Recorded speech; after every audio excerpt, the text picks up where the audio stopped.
Eu venho da tribuna falar mais de uma vez de um tema que já aqui discorri.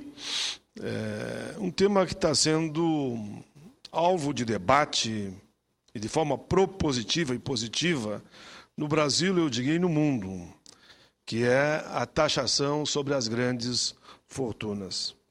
O imposto sobre grandes fortunas, chamado IGF, foi objeto de um projeto de minha autoria, o projeto número 128 de 2008, que, infelizmente, foi rejeitado lá na CCJ. Mas eu vi com alegria que outros senadores, que naquele momento se posicionaram favorável ao meu projeto, reapresentaram o projeto com o mesmo teor. E, se eu não me engano, um deles é o senador Valadares, que aqui eu rendo as minhas homenagens por ter feito com que esse debate voltasse ao plenário da CCJ. Quero destacar, senhor presidente, senhora presidenta, que apesar de termos tido os avanços na redução da desigualdade social, a concentração de renda no Brasil ainda é muito, muito alta.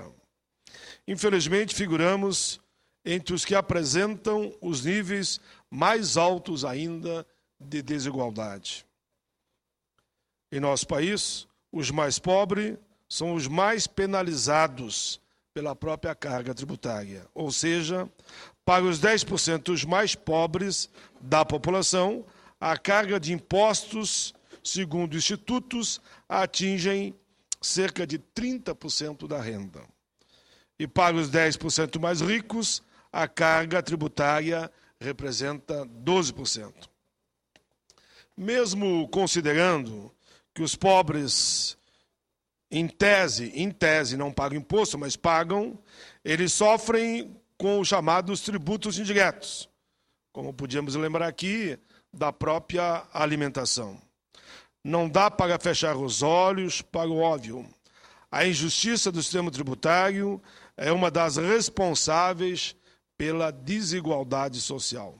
O IGF, espécie de imposto sobre grandes patrimônios, tem seu desenvolvimento acompanhado por diversas nomenclaturas e por diversos povos.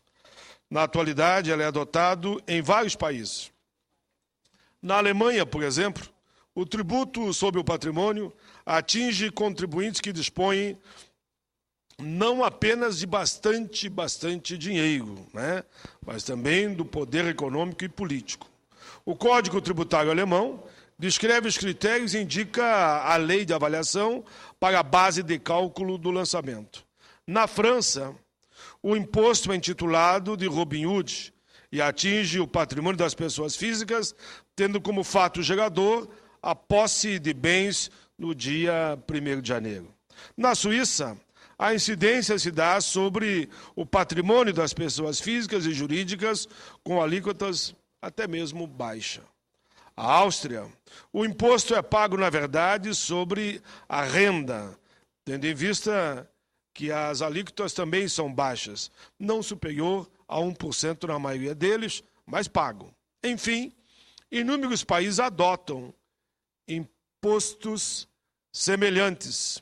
Há algum tempo, em outro pronunciamento sobre o assunto, eu havia mencionado, baseado em dados do IPEA, que os pobres pagam proporcionalmente mais impostos que os ricos. Neste ano, o chamado bilionário investidor americano revelou que sua secretária paga proporcionalmente menos imposto que ele, um dos maiores bilionários americanos.